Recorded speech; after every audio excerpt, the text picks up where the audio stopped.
Bom dia, graça e paz a todos, irmãos. Vamos orar para dar início à nossa aula.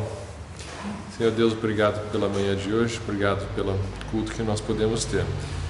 Nós iremos meditar sobre o livro de Malaquias, pedimos tua direção para isso, pedimos que o Senhor nos ilumine com o entendimento dessa relação de pai para filho que o Senhor tem com a tua nação de Israel.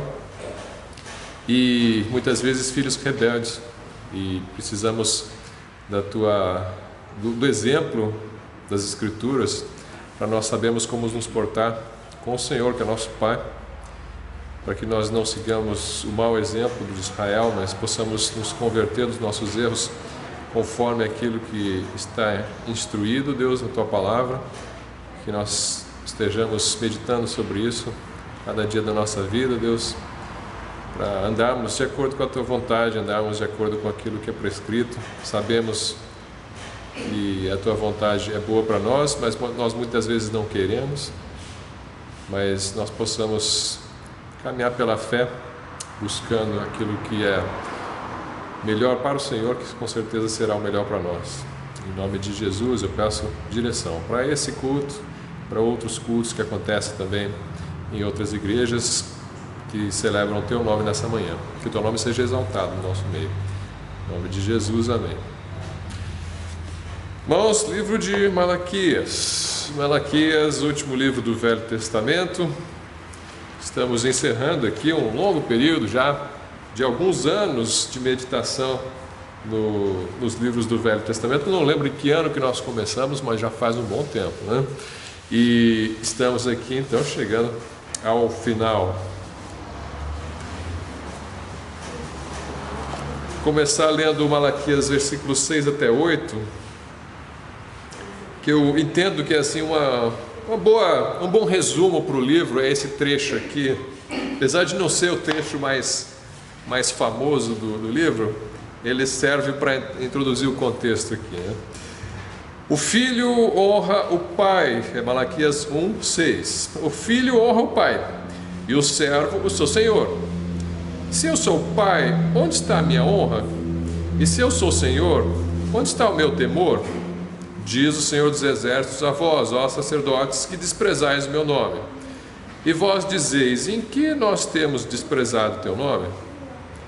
Ofereceis sobre o meu altar pão imundo, e dizeis, em que te havemos profanado? Nisto que dizeis, a mesa do Senhor é desprezível. Porque quando ofereceis animal cego para o sacrifício, isso não é mal? E quando ofereceis o coxo ou o enfermo, isso não é mal?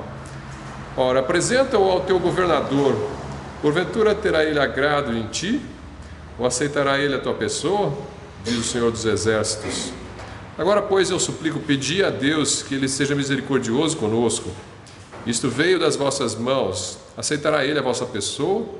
Diz o Senhor dos Exércitos. Então, Malaquias, a gente lembra mais de Malaquias 3:10 quando fala de Malaquias, né? É dízimo, né? Tem dízimo aqui também, mas não é só dízimo.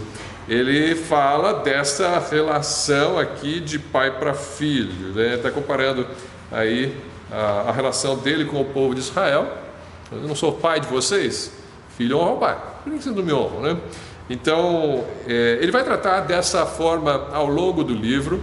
Em vários versículos, ele vai seguir esse formato aqui que ele apresentou. Quando ele fala, faz uma colocação assim para o povo pergunta, mas por quê? Eu não concordo com isso, o povo fala. E aí ele vai lá e dá uma resposta. É como se fosse assim não diria que seja um debate, mas uma conversa de pai com filho, mas quase uma discussão, um pai com filho, e assim, segue mais ou menos o formato de um debate, porque ele sempre coloca assim, Deus fala uma coisa, aí os filhos entram com a réplica e Deus dá uma tréplica, ele dá uma resposta em cima da colocação da pergunta que o filho faz, né? Então aqui nesse caso, ele falou assim, versículo 6, metade do versículo 6, ele fala assim, eu sou o pai, né? Vocês não me honram. Aí lá no final do versículo 6, ele fala assim, e vós dizeis, em que nós temos desprezado o teu nome? Esse é o filho respondendo. Você está me dizendo que eu desprezei você? Não. Quando que eu te desprezei? Eles falam para Deus. Aí Deus vai lá e dá a resposta. Vocês oferecem pão imundo no meu altar? Então esse é um exemplo de situação, né? Ele está falando aqui da oferta de animais no sacrifício, né? Ele vai ter vários pontos que ele vai estar fazendo uma reclamação contra os filhos, né? E os filhos sempre retrucando e ele triplicando em cima da réplica dos filhos, né? Então tem esse formato aí ao longo do livro, como se fosse uma discussão aí de pai para filho. Quem é o autor, né? Quem é o autor? Malaquias. Se você pegar o versículo 1, ele só fala peso da palavra do Senhor contra Israel por intermédio de Malaquias. Aí já vai dizer qual que é o peso, ou qual que é a repreensão de Deus contra Israel, né? Então, ele não fala a data, não fala a época, não fala quem era o rei, não fala de quem que ele era filho, né? Ele não se apresenta, ele não se introduz assim, né? Ele fala como se o povo já o conhecesse, né? O pessoal já me conhece bem aqui e tal, ele já escreve a carta, não precisa de apresentações. Provavelmente ele já era bem conhecido ali do povo, né? Pelo contexto assim, do que ele vai falando no livro, dá para a gente adivinhar que época que é, tá? Com uma certa margem de acerto. A tradição judaica diz que ele era um profeta aí da época do Segundo Templo, tá? Então não é só uma adivinhação, tem uma tradição por trás também, né? Os judeus dizem que ele era da tribo de Zebulon, apesar de que ele não fala aqui, né? Que ele nasceu em Sufa, da tribo de Zebulon, que ele foi um membro da grande sinagoga que teve na época do Segundo Templo, formou-se uma grande sinagoga para a preservação das Escrituras. Então, os irmãos estão chegando, nós estamos lendo o livro de Malaquias, tá? Então, ele, na tradição judaica, é conhecido como um profeta que foi membro de uma sinagoga importante que foi formada em Jerusalém para preservar as Escrituras depois da volta do cativeiro da Babilônia, tá? Essa época da volta do cativeiro da Babilônia provavelmente está correta por causa do jeito como ele vai falar as coisas aqui no texto, tá? Por exemplo, a gente acabou de ler Deus reclamando do povo que o povo não está oferecendo animais íntegros para o sacrifício. Está oferecendo animais doentes, animais coxos, animal cego, mutilado. Ele já não vai me servir para nada, então dá para o templo, né? Então aí Deus faz uma repreensão. Mas ele fala assim, lá no versículo 8, ele fala: ora, apresenta-o ao teu governador, porventura terá ele agrado em ti? O que é governador aqui, né? Que época de Israel que eles tinham governadores sobre eles? Porque se você for ler a história de Israel, você vai ver que quando eles entram na terra, primeiro eles têm juízes, não são governadores. Depois ele tem reis, não são governadores. Os governadores vão acontecer depois do cativeiro da Babilônia, quando eles voltam, eles ainda estão debaixo do domínio dos persas, né? Você tem Artaxerxes, rei da Pérsia, e ele instituiu governadores ali sobre a terra. Então, esse governador é um representante de Artaxerxes. Oferece um animal mutilado para ele para ver se ele aceita, né? Então, provavelmente essa época, depois do cativeiro da Babilônia. Então, estamos pensando em Reino do Sul, né? Estamos pensando em Reino do Sul, daquelas duas casas de Israel, né? Que tem Israel e Judá, apesar de que ele fala a palavra Israel aqui, provavelmente está se referindo mais ao Reino do Sul. Por quê? Porque o Reino do Norte não havia voltado do cativeiro da Assíria, né? Então você tem aqui provavelmente uma palavra para o Reino do Sul, ali, Benjamim e Judá, né? E depois ele tem outros elementos no livro que fazem crer que essa é a época mesmo, né? Não só o fato dele mencionar governadores, mas ele menciona ali no Malaquias 2,11, por exemplo, ele vai falar, no Malaquias 2,11: Judá tem sido desleal e abominação se cometeu em Israel e em Jerusalém, porque Judá profanou o santuário do Senhor, o qual ele amava, e se casou com a filha de Deus estranho. Então está falando que Judá, Reino do Sul, como eu falei, né? Judá, se casou com filha de Deus estranho. O que é isso? Se você for olhar o livro de Neemias, tem uma passagem lá, a gente não vai ler agora, mas a gente já estudou o livro de Neemias. Quem assistiu a série do Neemias já faz um bom tempo, né? Talvez você vá se lembrar. Em Neemias 13, versículo 23 e 27, ele vai falar que o povo de Israel, numa determinada época, quando Neemias saiu em viagem de volta para a Pérsia, o povo ficou meio à vontade demais e começaram a se casar com pagãs, mulheres pagãs. Eles começaram a tomar esposas ali dos cananeus e que tinham falsos deuses, né? Inclusive, Neemias, quando volta, fica furioso com eles, arranca os cabelos deles ali, né, por causa daquilo, literalmente, né? Então, existe aqui um contexto aqui de casamentos mistos, né? Você fala, né? Não case com uma mulher de Deus, né? Case com um homem de Deus, case com um crente, né? Não vá casar com quem tem outros deuses, com quem não tem Deus nenhum, né? Então, case com alguém que compartilha da mesma fé. E na Bíblia que esse era um problema sério com Israel que estava casando. Então, houve algumas épocas em que eles fizeram isso ao longo da história, mas uma delas foi quando voltaram do cativeiro, né? Voltaram do cativeiro e estavam se casando com mulheres pagãs. Outra coisa que parece com aquela época de Neemias, então, pensa assim, é Malaquias, é lá no fim do Velho Testamento, só que é da mesma época que Neemias, que está lá, muitos livros para trás, né? Antes de Esther, antes de Jó, de Salmos, né? Neemias. Tem tudo isso aqui de Bíblia entre um livro e outro, mas eles estão acontecendo na mesma época, tá? Os livros foram distribuídos assim. E aí você tem outra coisa, o dízimo, né? Malaquias 3,10, né? Trazer a casa do Senhor os dízimos, vocês estão me roubando, né? O texto a gente vai ler daqui a pouco, mas os irmãos conhecem, né? Malaquias 3,10 fala dos dízimos. E houve isso aí, você pode checar no livro de Neemias, lá, Neemias capítulo 13, versículos 10 a 14, ele fala que eles não estavam dando dízimo, ali tem uma bronca também para o povo. Então, muita coincidência entre o livro de Neemias com o livro de Malaquias, apontando que provavelmente foi mesmo naquela época. Então, né, Malaquias 3,5 também fala de muitas injustiças sociais acontecendo, né? Então, provavelmente podemos confiar na tradição judaica que diz que isso aqui é naquela época do Segundo Templo, na época de Neemias, tá? Então fica aí mais ou menos 445 a.C., 400 e alguma coisa antes de Cristo, tá? Quando Neemias, então, Neemias tinha ido para Jerusalém para reconstruir os muros, né? Ele fica ali uns 2 anos, depois ele viaja para a Pérsia e fica, acho que uns 19 anos, assim, longe da terra. E aí o povo fica muito à vontade, larga o culto formal ao Senhor, começa a se prostituir e aí ele faz aí vem Malaquias nessa época e dá uma repreensão. E quando Neemias volta, aí ele vai tratar com o povo de acordo com esses pecados mencionados em Malaquias. Malaquias, o comentário do MacArthur faz uma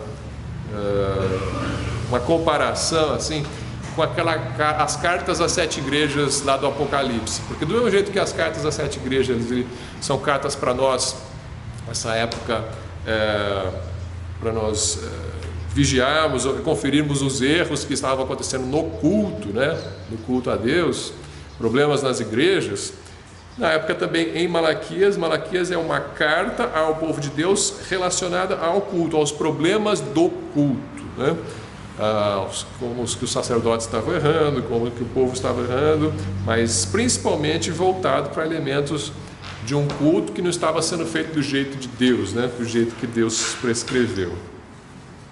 Então, um culto sem sinceridade, eles estavam praticando, estavam indo para a igreja, vamos dizer assim, estavam indo para o templo, né? Estavam oferecendo sacrifícios, nem tudo estavam fazendo, mas eles estavam mais ou menos assim, né? Mais ou menos, não largamos, não apostatamos totalmente, então mais ou menos, né? Tá bom. Nos mantendo assim. Né? E aí, ele vai e repreende. O seu culto não é sincero, né? O seu culto não é de coração, vocês não se empenham ao Senhor, né? E ele faz uma repreensão dura. Então vamos ver os elementos dessa grande discussão de Deus como Pai com relação aos seus filhos, né? Antes disso, ele faz, não, o primeiro encontro, o primeiro embate mesmo, o primeiro embate entre o pai e o filho vai acontecer nos primeiros versículos. Então, é a palavra do Senhor, a gente viu no versículo 1, do versículo 2 em diante, capítulo 1 de Malaquias, ele diz assim: eu vos tenho amado, diz o Senhor, mas vós dizeis, em que nos tens amado? Aí já é o filho respondendo, percebe?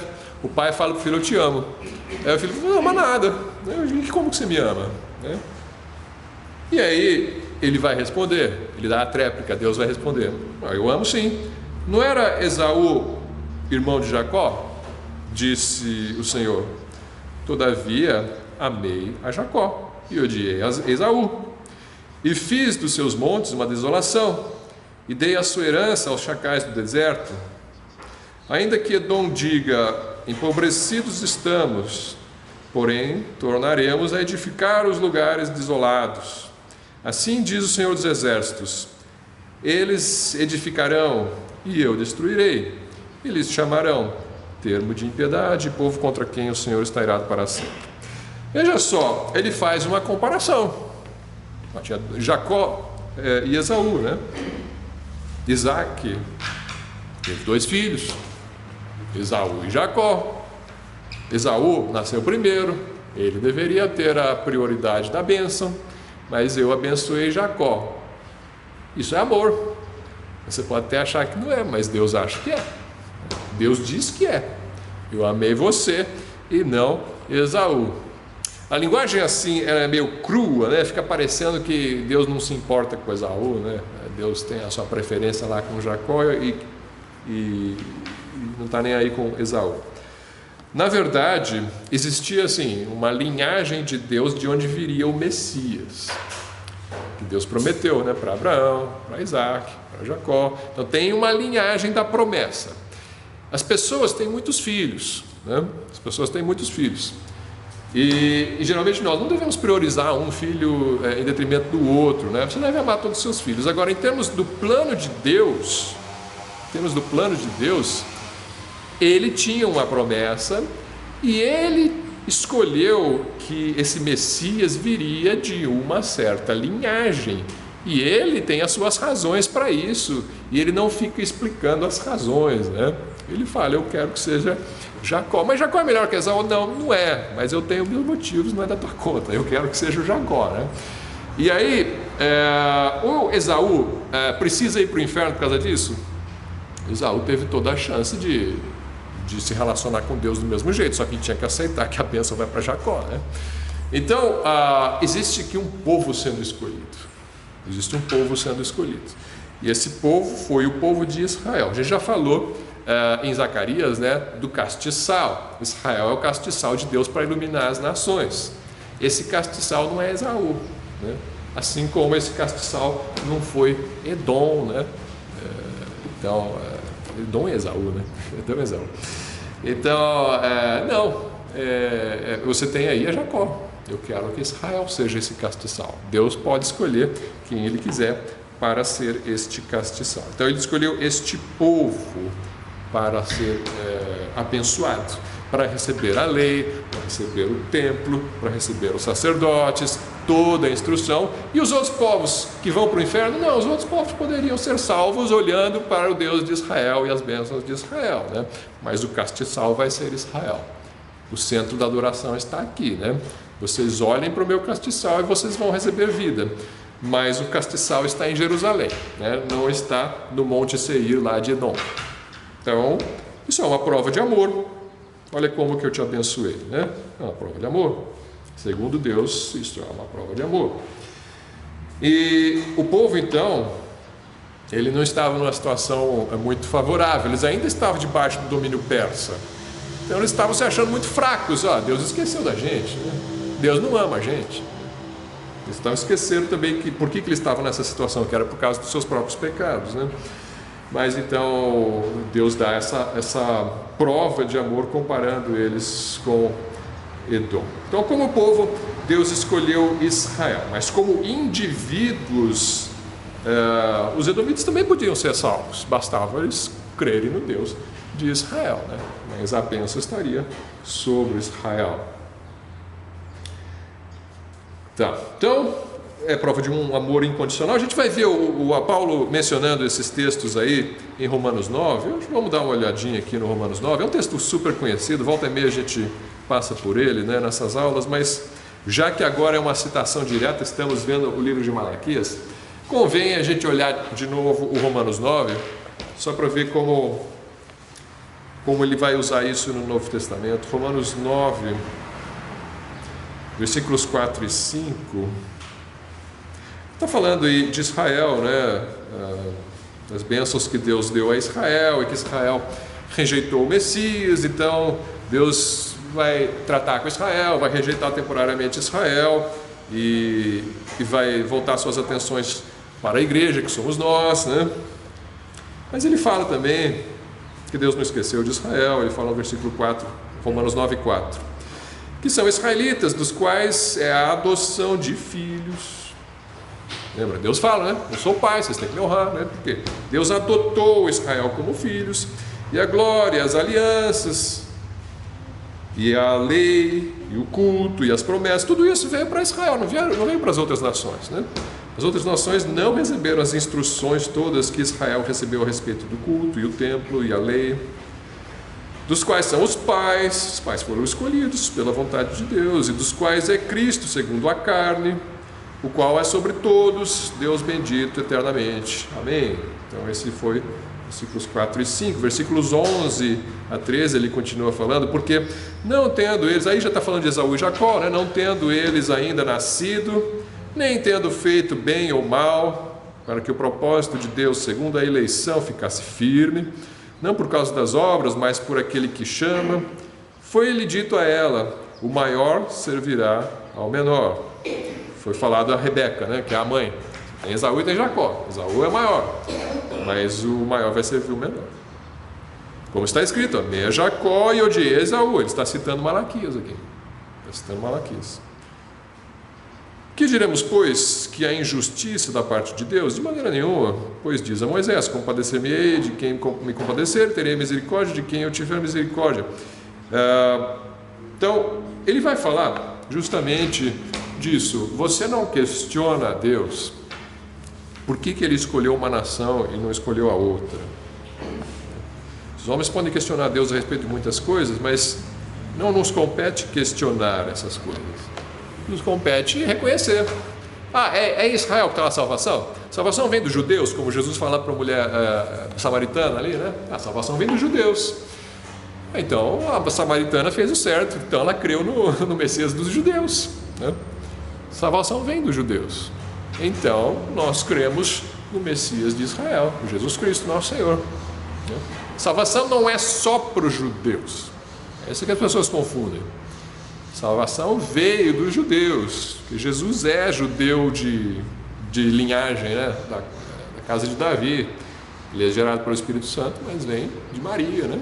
Então ele vem e é adotado por José, né? Que é da casa de Davi. Maria, cremos que é também da casa de Davi. Então você tem ali uma linhagem que vem dos judeus. Ele é o Messias prometido a Israel. Por que não o Messias dos árabes? Por que não o Messias dos chineses, né? Não somos nós que escolhemos isso. Por que não Buda, né? Por que Filho de Deus não se encarnou na Índia, né? Podia ter feito isso, não fez. Paciência, ora. Ele se encarnou em Israel, em Belém. Oi, irmã, pode falar.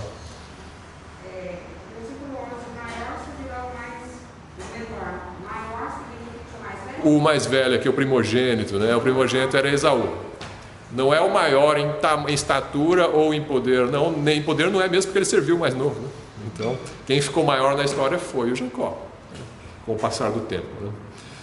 Então é isso. Mas parece também ele passou aquela noite toda tão voante, né? Também, exatamente, né? Tudo isso faz parte da história daquele que foi escolhido para levar a linhagem, né? A linhagem vem por ele, por meio dele. Então, não adianta espernear, gente. Não adianta espernear. Deus tem as suas razões, os seus planos, e Ele escolhe a linhagem conforme Ele quer.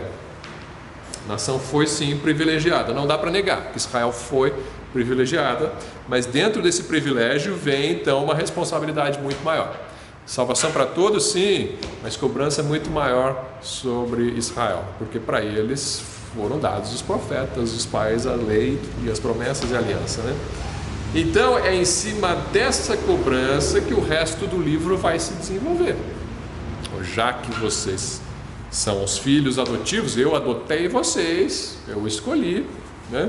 Se você adotar uma criança recém-nascida, né? Quando ela é maior, de repente ela pode escolher, eu não quero esse pai não, né? Mas quando é uma criança recém-nascida, você adota, você está escolhendo, né? Ninguém pode te questionar por que você escolheu esse aí, você não quis o outro, né? Eu escolhi porque eu escolhi.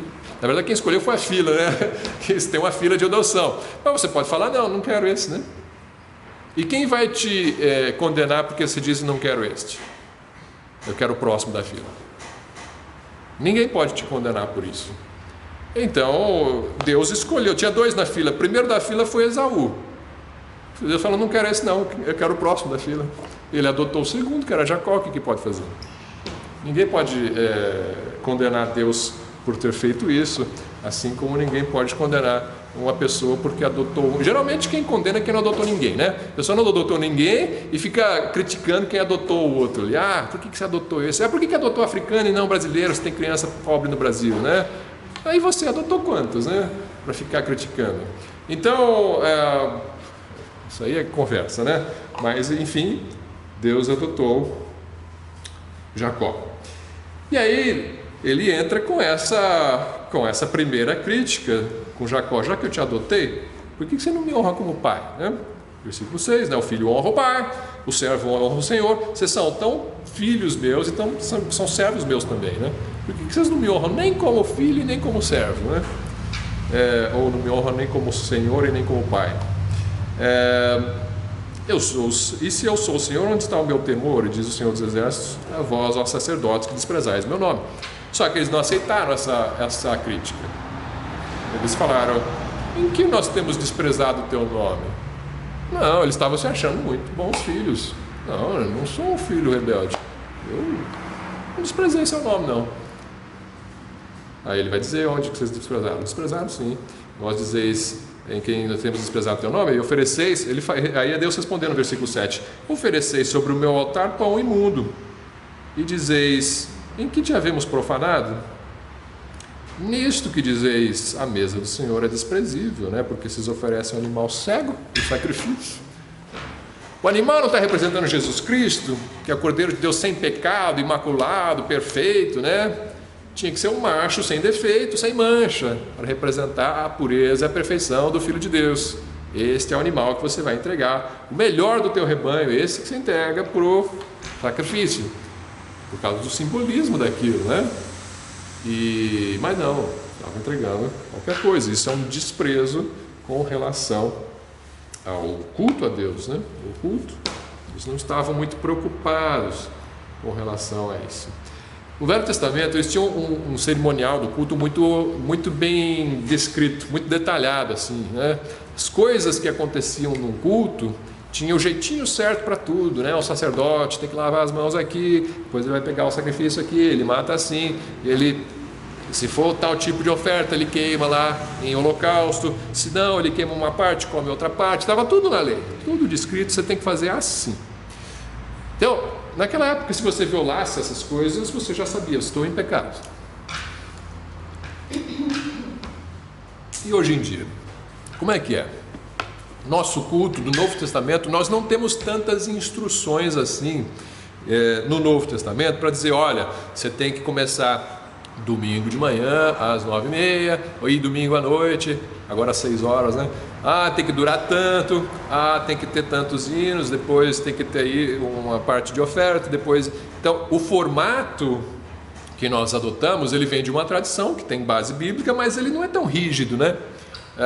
Tem lugares que tem culto, que não tem o culto da quarta-feira, tem lugar que só tem o culto de manhã, no domingo, tem lugar que tem culto no sábado, tem lugar que tem culto todo dia, tem lugar que toma ceia toda semana, tem lugar que toma ceia todo dia.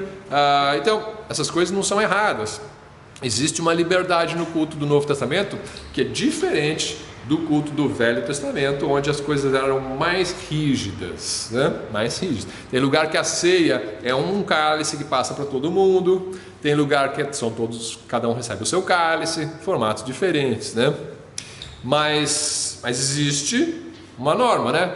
Você vai batizar, cremos que a instrução é batizar por imersão.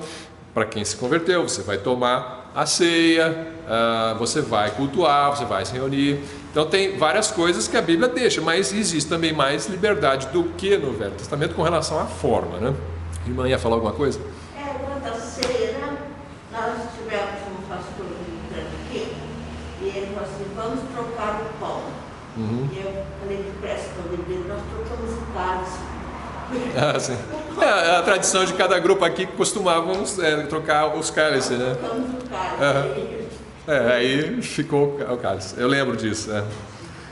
É a tradição de cada grupo, né?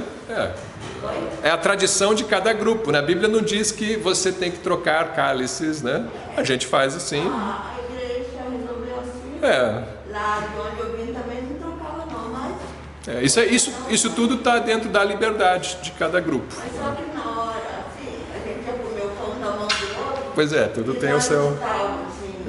Pandemia, né? Pois é.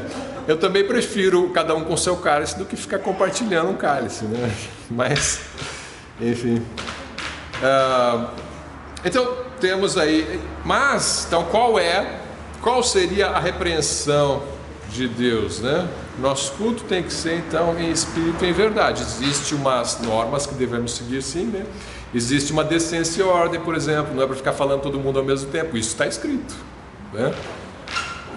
Quando for falar em línguas, por exemplo, na instrução do Novo Testamento, 2 ou 3 no máximo, e outros para interpretar, com ordem, decência, né? Profecia é a mesma coisa, né?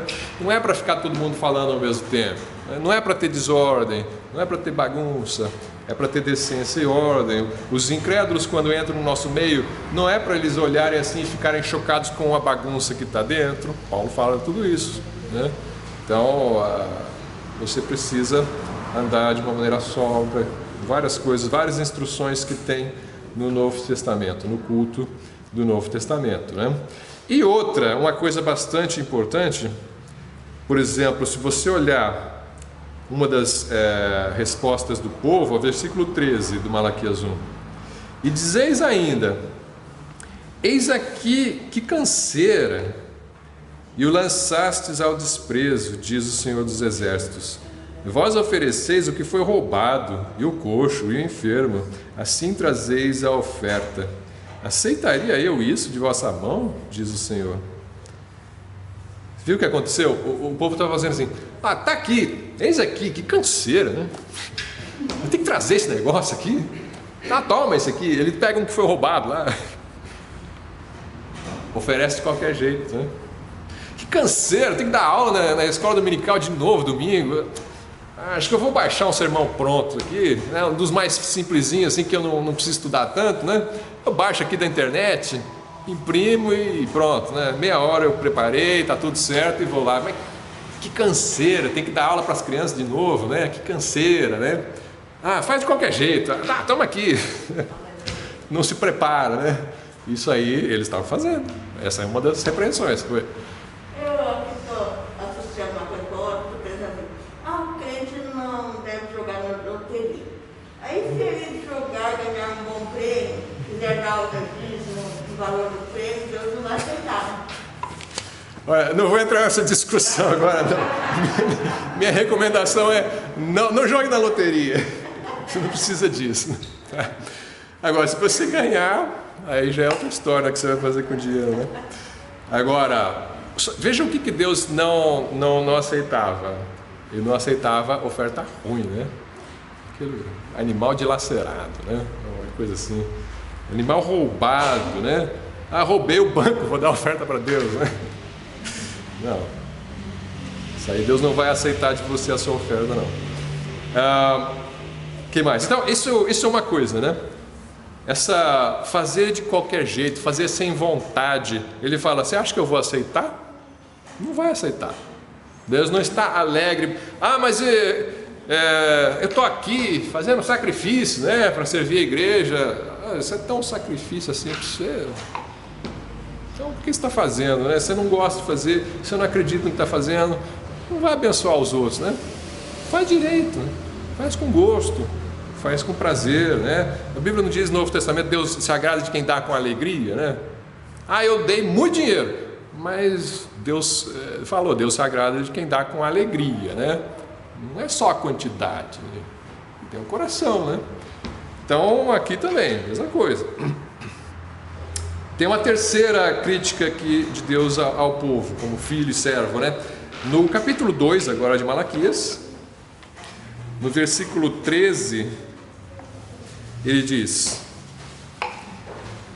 ainda fazeis isto outra vez, cobrindo o altar do Senhor de lágrimas, com choro e com gemidos, de sorte que ele não olha mais para a oferta, nem a aceitará com o prazer da vossa mão.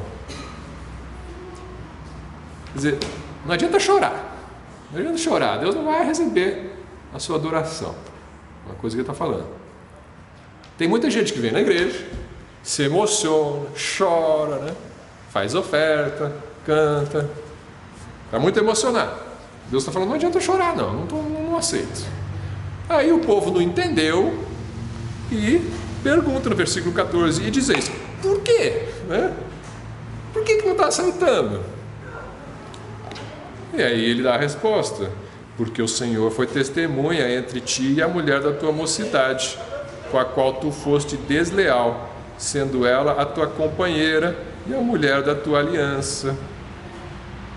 Olha só, vamos continuar. Ele foi infiel com a mulher dele. Versículo 15: e não fez ele somente um, ainda que lhe sobrava o espírito? E por que somente um? Ele buscava uma descendência para Deus. Portanto, guardai-vos em vosso espírito, e ninguém seja infiel para com a mulher da sua mocidade. Porque o Senhor, o Deus de Israel, diz que odeia o repúdio, e aquele que encobre a violência com a sua roupa, diz o Senhor dos Exércitos.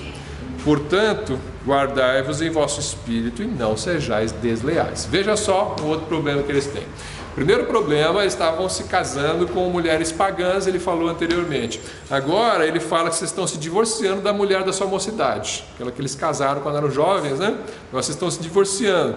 Então talvez tinha assim, eles divorciavam de uma para casar com a pagã, divorciava da judia para casar com a pagã, ou simplesmente dois casos diferentes, um casou com o pagão, o outro divorciou, mas estavam acontecendo os dois problemas aqui em Judá: casamentos mistos e divórcios. E aí tem esse texto do versículo 15 que é um pouco complicado assim de entender.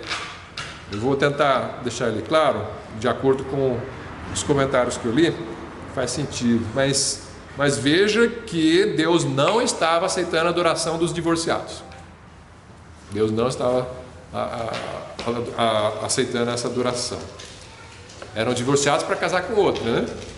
Isso aqui, na verdade, era uma poligamia. Era uma poligamia. O que é poligamia? Você tem mais de uma mulher, né? Mas não precisa ser mais de uma ao mesmo tempo, não. Não, ele está falando, Deus não fez só um casal, né? Deus não fez Adão e Eva, não é Adão e Eva, né? Muitas mulheres para Adão, né? Se a preocupação de Deus fosse só a reprodução, encher a terra, né? Ele dava muitas mulheres para Adão, porque daí dá para multiplicar mais rápido, né? Mas não foi esse o plano de Deus. Ele fez uma Eva para um Adão, porque Deus ele tinha esse plano monogâmico. Por quê? Porque ele quis escolher uma descendência para Deus. É isso que diz o versículo 15. Vamos tentar decifrar esse versículo 15 aqui. Ele diz assim, olha: não fez ele somente um, ainda que lhe sobrava o espírito? Ele tinha espírito para fazer mais, né? Ele fez um casal. Podia ter feito mais, não é que faltou espírito. Não, ele podia ter feito mais. Mas ele fez um só, um casal. Por que ele fez somente um? Ele mesmo pergunta, e por que somente um? Porque ele buscava uma descendência para Deus. Engraçado essa frase, né? Uma descendência para Deus. Deus gera uma descendência, gera por meio, o Messias é a descendência de Deus, né? Jesus Cristo é a descendência de Deus. Ele queria essa linhagem. Olha, Adão e Eva vão gerar um, vão gerar osso também, mas de um desses vai vir um outro, que vai vir um outro, até chegar em Jesus. Então ele tinha esse plano. E essas famílias tinham que ser do jeito que Deus queria. E o jeito que Deus quis era com uma mulher. Ah, mas no Velho Testamento não teve um monte de gente que casou com várias? Teve. Mas se você for olhar o padrão de Deus, você tinha lá Adão e Eva, né? Você tinha Noé. Quantas mulheres Noé teve? Teve uma. Está escrito lá no Gênesis 6, mostra quantos que entraram na arca, né? Sem Cão e Jafé, os filhos de Noé, quantos tiveram? Adão teve uma. Depois você vai ter Abraão, casou com Sara. Teve o pecado com Agar, mas ele casou com Sara. Essa era a sua esposa, né? Depois Sara morre, ele casa com Quetura, uma mulher. Tinha umas concubinas, sim, tinha problemas, mas esposa ele teve uma. Depois você vai ter Isaac. Quem que era a esposa de Isaac? Rebeca, é uma, teve outras. Depois você teve Jacó, o enganador, né? Que foi enganado, ele queria uma, Raquel. Acabou ficando com duas e deu um monte de problema, mais as concubinas, né? Só problema. Mas o certo era, eu quero Raquel, e era para ele ficar com uma, não era para ele ficar com muitas. Ele teve José. Quem foi? Quantas teve José? Ele teve a Azenate, a egípcia. É uma mulher. Moisés teve uma, Zípora, né? Depois, parece que Zípora morreu, ele casou com uma cuxita. Mas é uma mulher. Quando que vai piorar a coisa? Na época dos reis, porque eles copiaram os pagãos, e os reis queriam ter muitas mulheres, né? Apesar de Deus dizer para eles não terem, mas eles queriam ter muitas mulheres. Deus também disse que não era para ter rei, né? Mas o povo quis começar a copiar os pagãos. E aí que começa a entrar mulheres, e vai corrompendo. Então, não era perfeita a história dos patriarcas, tinha esses casos aí de quedas com outras mulheres, mas assim, você percebe claramente que o plano de Deus era uma esposa para um homem, né? Não adianta o pessoal querer justificar a poligamia com base nos pecados dos servos de Deus do Velho Testamento, né? Então, era sempre essa história de uma. Então aqui ele está falando de novo, no versículo 15, é uma. É a mulher da tua mocidade, se casou quando era moço, fica com ela, né? Fica com ela. Porque o Senhor, Deus de Israel, diz que odeia o repúdio. Ah, mas Moisés não deu instruções sobre o divórcio? Deu as instruções, lógico, eles se divorciam, né? Precisa de instrução para isso, precisa de uma lei para isso, mas ele não quer dizer que Deus quer que isso aconteça. Ele não quer. E aí ele fala, olha, vocês, eu não recebo essas lágrimas de vocês aí no culto, aí não estou recebendo não, vocês estão fazendo o que vocês querem e não o que eu quero. Então é muito sério isso, né? Bom, aí continuando, vamos para a quarta interação aí de Deus com os seus filhos, é o capítulo 2, versículo 17. Primeiro Deus falando: enfadais ao Senhor com vossas palavras. Vocês estão me cansando com suas palavras. Qual que é a resposta do povo? E ainda dizeis, em que o enfadamos? Ah, como assim eu estou te cansando? Em que eu estou te cansando, né? Aí Deus vai responder: nisso que vocês dizeis, qualquer que faz o mal passa por bom aos olhos do Senhor, e desses é que ele se agrada. Ou onde está o Deus do juízo? O povo estava acusando Deus de ser injusto, de Deus favorecer os maus. Por que eles diziam isso? Porque os maus estão prosperando, então Deus não faz justiça na terra. Então Deus ele favorece os maus. Isso que o povo estava falando de Deus. E aí Deus falou: vocês estão me cansando com essa conversa. Eles perguntam: que conversa? Essa aí que vocês estão falando que eu sou injusto porque eu não castigo os maus. Vocês vão ver o castigo que eu estou preparando para os maus. Não viram ainda, mas vocês vão ver. Vai chegar uma hora. E aí no capítulo 3 e 4 ele vai falar que ele está preparando esse castigo. Mas não chegou ainda a hora, né? Mas de fato eles estavam cansando Deus com essas reclamações aí a respeito da maldade, de Deus não punir a maldade, basicamente isso, né? Vamos ver a resposta de Deus então, capítulos 3 e 4. com relação a essa acusação de que Deus não faz nada, né? Ele começa falando no versículo 1 do capítulo 3: eis que eu envio o meu mensageiro, que preparará o caminho diante de mim, e de repente virá ao seu templo o Senhor. Isso aqui é como se fosse uma resposta à crítica do povo, tá? Ah, Deus não faz justiça. Espera aí, eu vou enviar o meu mensageiro, que preparará o caminho diante de mim, e de repente virá ao seu templo o Senhor, a quem vós buscais, e o mensageiro da aliança, a quem vós desejais. Eis que ele vem, diz o Senhor dos exércitos. Quem é o mensageiro da... Vamos ver aqui, tem um mensageiro que vai preparar o caminho, né? E aí tem o Senhor que vai voltar junto com o mensageiro da aliança, né? Tá, então, quem é o mensageiro que vai preparar o caminho? O mensageiro João Batista, né?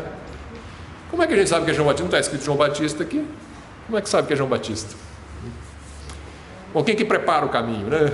Quem que veio preparar? Tem os textos ali do Novo, aí você tem que olhar para os textos do Novo Testamento, quando eles fazem menção aqui dessas profecias, né? Eu separei alguns deles aqui. Por exemplo, Mateus 11:10. Alguém pode ler Mateus 11:10 para nós?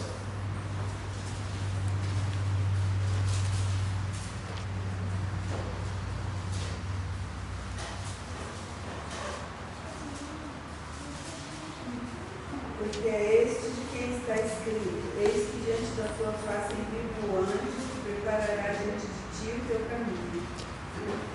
O que significa anjo? O que significa anjo? Mensageiro. Você vê como o Novo Testamento cita exatamente o texto de Malaquias 3:1. Esse texto que a Lucy leu fala: eis que enviarei o meu anjo que preparará o caminho. Anjo significa mensageiro. Em grego, ângelos é mensageiro. Então, o Novo Testamento foi escrito em grego, o Velho Testamento foi escrito em hebraico. Nossos tradutores para português, quando viram o hebraico, traduziram mensageiro no Velho Testamento. Quando eles viram o grego lá do Novo Testamento, eles traduziram anjo. Poderiam ter traduzido como mensageiro também, para ficar consistente, né? O velho com o novo, tá? Mas é a mesma passagem. Ali, Jesus está citando Malaquias 3:1 e ele está falando de João Batista, né? Você pode ler ali o capítulo 11 de Mateus, ele está dizendo, está falando sobre João Batista, né? Este é aquele de que estava escrito lá: eis que envio o meu mensageiro e ele preparará os meus caminhos. Então, Jesus nos disse que Malaquias 3:1 se refere a João Batista. É a palavra de Jesus que nos garante, nos dá essa segurança.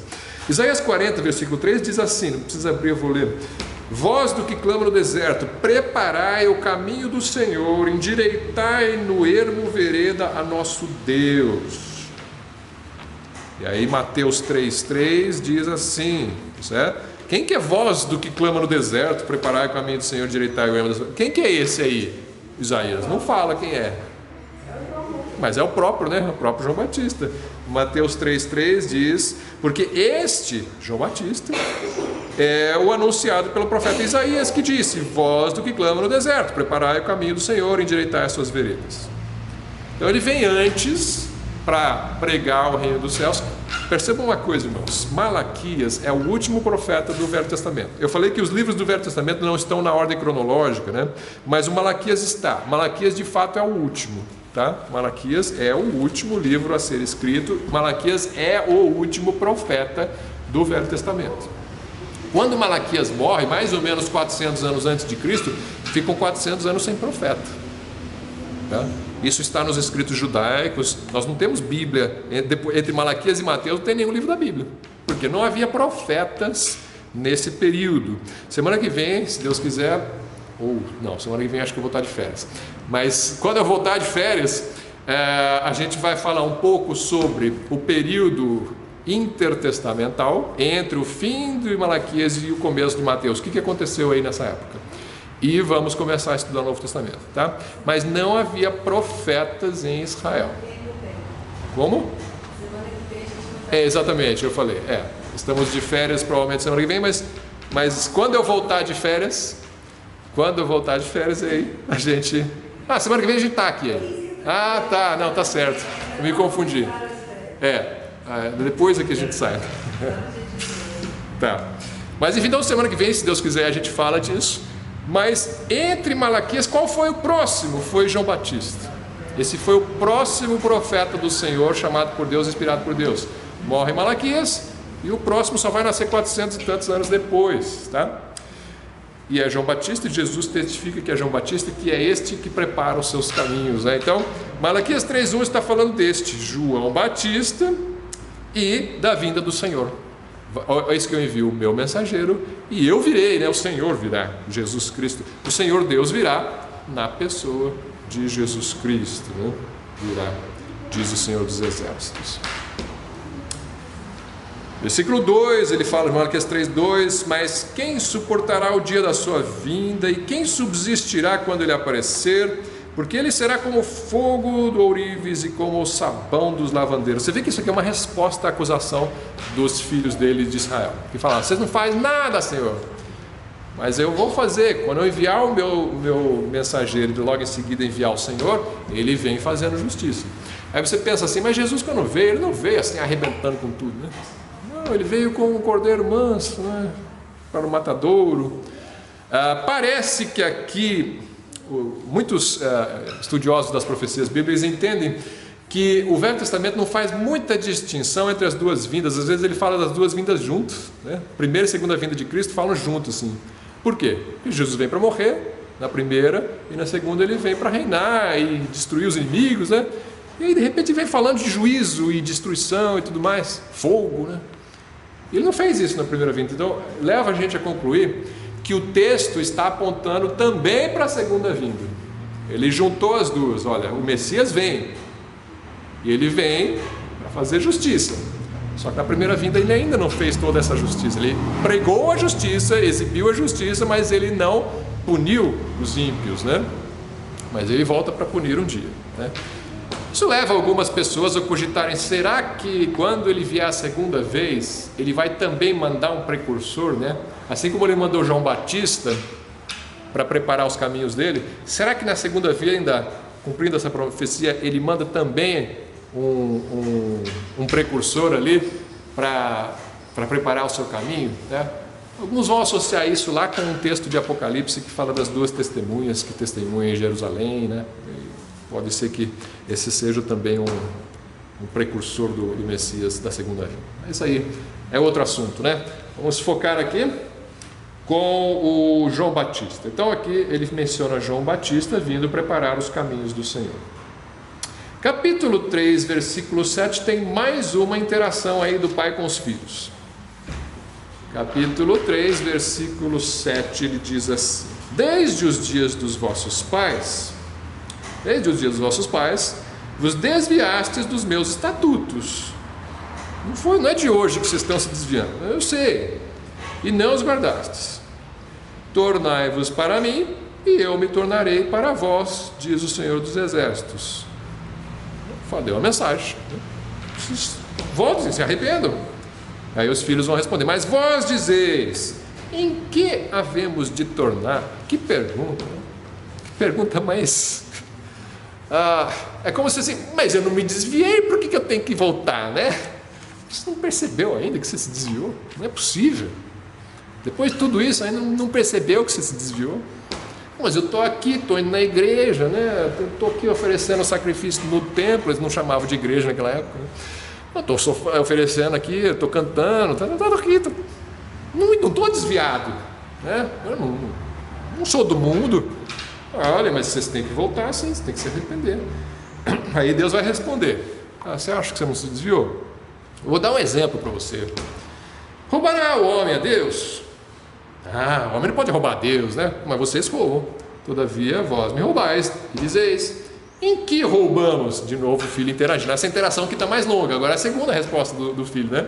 Não, eu não roubo o Senhor. Que história é essa, né? Tá. Em que me roubais? Em que te roubamos? Nos dízimos e nas ofertas, é a resposta de Deus. Com maldição sois amaldiçoados, porque a mim me roubais, sim, toda essa nação. Trazei todos os dízimos à casa do tesouro, para que haja mantimento na minha casa. E depois fazer prova de mim nisto, diz o Senhor dos Exércitos, se eu não vos abrir as janelas do céu e não derramar sobre vós uma bênção tal, até que não haja lugar suficiente para recolheres. Tá, então, ele vai continuar descrevendo aí as bênçãos em decorrência da fidelidade financeira. É assim, respondendo ao que eles perguntaram, né? O Senhor não faz justiça, a gente está aqui mal e os maus estão bem. Não, vocês estão mal porque vocês estão me roubando. Faz o seguinte, conserta a sua vida, arrepende seus pecados, tudo isso que eu estou falando, e também o dízimo e as ofertas que estão na lei, prescrito direitinho lá, vocês trazem para ver se não vai melhorar a situação de vocês, né? Essa era a aliança dele com o povo. Ele fez uma aliança bem clara com o povo de Israel. Olha, vocês vão dominar sobre as nações, vocês vão ter riqueza, a colheita vai ser abundante, vai ter muitos filhos, todo mundo saudável. Essas eram as promessas da velha aliança para o povo de Israel. Eles iam ser poderosos, mas a infidelidade gerou cativeiro e pobreza. Cuidado que a gente tem que ter na hora de trazer isso para o nosso contexto, né? Nossa aliança é a segunda aliança, nós fomos inseridos na nova aliança. Não é a mesma aliança que Deus tinha com Israel de terra, de prosperidade, de filhos saudáveis, etc., né? Então, mas nós temos também palavras do Novo Testamento dizendo de bênçãos de quem muito semear, muito colherá, muito ceifará, né? Então, não temos as leis detalhadas de dízimos e ofertas como tem no Velho Testamento, que não é só um dízimo, né? Eles têm vários dízimos ao longo do ano, assim, das colheitas deles, são um pouco diferente da forma como nós fazemos no Novo Testamento. O Novo Testamento diz, cada um dê conforme propôs no seu coração, quem semear muito, semeie com alegria, vai colher muito. Então tem essas instruções no Novo Testamento, mas é diferente do Velho Testamento. Tá? É diferente do Velho Testamento. Nós não estamos seguindo as leis. Mesmo você que dá dízimo, que dá 10% daquilo que você ganha, você não está fazendo isso seguindo exatamente a lei do Velho Testamento. Por quê? Porque eles tinham outros dízimos, né? Eles tinham outras ofertas. Eu já falei sobre isso em outras ocasiões, né? Eles têm, acho que uns 3 ocasiões ao longo do ano onde são mencionados os dízimos diferentes, né? Então, é um pouco mais complicado. Por quê? Porque ali está incluído os impostos, né? Ele tinha que dar 10% para o rei, tinha que dar 10% para o sacerdote, tinha uma outra ocasião, eu não lembro agora qual é que tinha que separar mais 10%. Então, eu já dou 27% para o governo, né? Já é quase 30%, né? O funcionário público tem uma taxação diferente, né? Então, você dá um bom dízimo aí para o governo, né? E você deu também 10% para a igreja. E aí tem as ofertas para os missionários. E assim vai. Nós temos, aí você dá conforme Deus te direcionar, tá? Mas sabendo que dar é bíblico, né? Nós não somos da teologia da prosperidade, sempre falamos contra isso, mas nós não vamos fugir da Bíblia, né? Nós não damos, ele que tira. Como é que é? Nós não damos ao governo, ele que tira. Não, mas a gente dá a César o que é de César, né? Então, no fundo, você dá, né? Oi. É assim como me colocou no coração, porque as igrejas batistas, porque a batista principalmente, impõe que Deus deve do céu. Eu acho errado. Se é o que colocou no coração, eu acho que não deve impor isso. Isso aí, né? Eu concordo, irmão. Eu acho que não se deve impor o dízimo no Novo Testamento, não. A gente usa como uma referência, né? A gente usa assim como exemplo da Bíblia, né? Mas você não pode obrigar as pessoas a isso, não. Eu não entendi como que ele disse. Ele perguntou se o Novo Testamento diz que cada um deve dar conforme proposto no seu coração.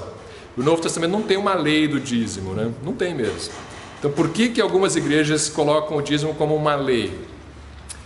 Uma das respostas é porque tem certas igrejas que acham que nós somos uma continuação do Velho Testamento, então a gente tem que seguir as leis do Velho Testamento. Eu discordo. Eu creio que o Novo Testamento não obriga o dízimo. Ele é voluntário. Ele é voluntário, né? Mas o Novo Testamento ensina que você deve dar, né? Conforme... A graça veio justamente para nós ficarmos lá na lei. Exatamente. Muitas vezes você vai dar mais que o dízimo. Por quê? Porque Deus te abençoou e você vai dar mais. Você vai abençoar os outros também. mas não é, eu creio que não é uma lei para o Novo Testamento mesmo. Alguns pastores vão discordar, paciência, cada um tem uma visão a respeito disso. Bom, aí nosso tempo já acabou, mas eu tenho que só finalizar aqui. Foi a quinta interação. Tem a sexta e última interação entre eles, no capítulo 3, versículo 13, né? Versículo 13: as vossas palavras foram agressivas para mim, diz o Senhor. O filho agressivo com o pai. As vossas palavras foram agressivas para mim. Aí o filho vai responder: mas vós dizeis, que temos falado contra ti? Como é que eu fui agressivo contra o Senhor?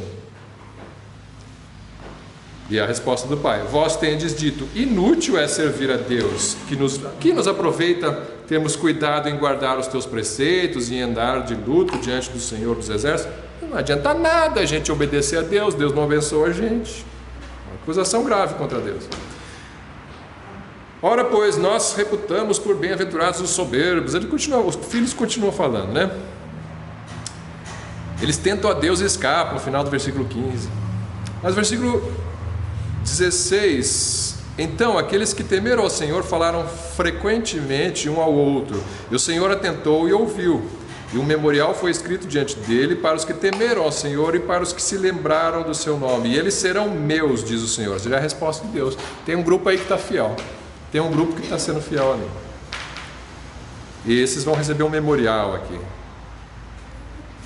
E um memorial foi escrito diante dele para os que temerem ao Senhor e para os que se lembraram do seu nome.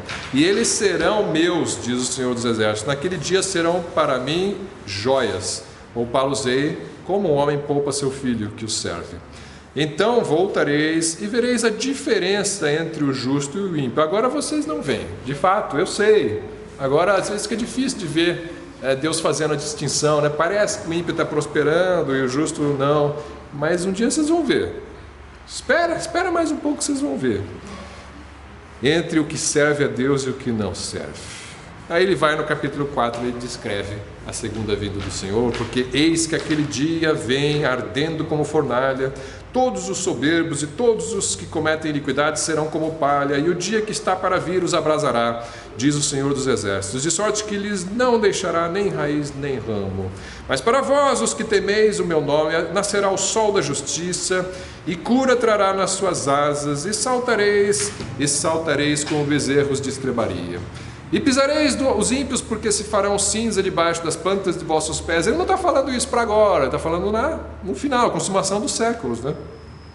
Naquele dia que estou preparando, diz o Senhor dos Exércitos, lembrai-vos da lei de Moisés, meu servo, que lhe mandei em Horebe para todo Israel, a saber, estatutos e juízos.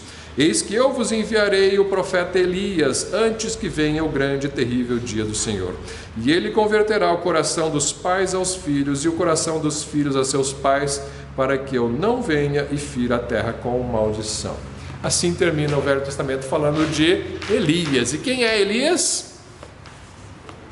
Quem é? Fiquei curioso para saber quem é Elias. Quem é Elias? Bom, Elias a gente conhece, não, que foi arrebatado, né? É João Batista, né? De novo João Batista. Vocês veem a importância do João Batista. A gente não vai ler, mas está lá no Mateus 11 de novo. Leia o capítulo Mateus 11 lá, ele fala desse texto aí.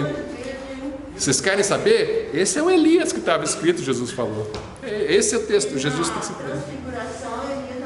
Ali também apareceu, e não era o João Batista. Não falou que apareceu o João Batista. Era Elias, então são pessoas diferentes. Mas João Batista foi chamado de Elias por Jesus, né? E cumprindo essa profecia. Vocês veem a importância de João Batista. Ninguém dá muito crédito para ele, mas já não davam na época, mas perdeu a cabeça por causa disso, né? Da fidelidade. Mas ele é um profeta importantíssimo na história bíblica. Imagine você ser escolhido para ser o precursor do Messias, né?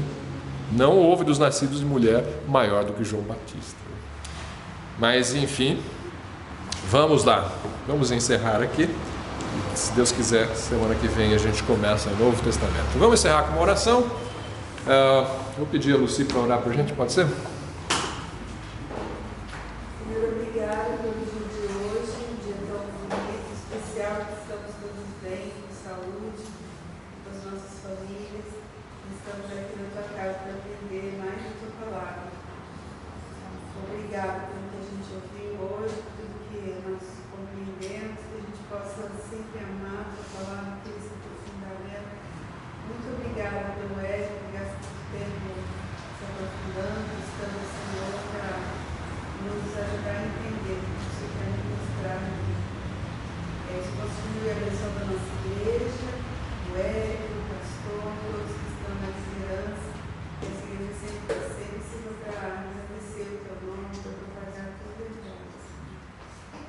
peço que continue cuidando de nós no dia de hoje, nos ajudando a estar na tua presença, em nome de Jesus. Amém.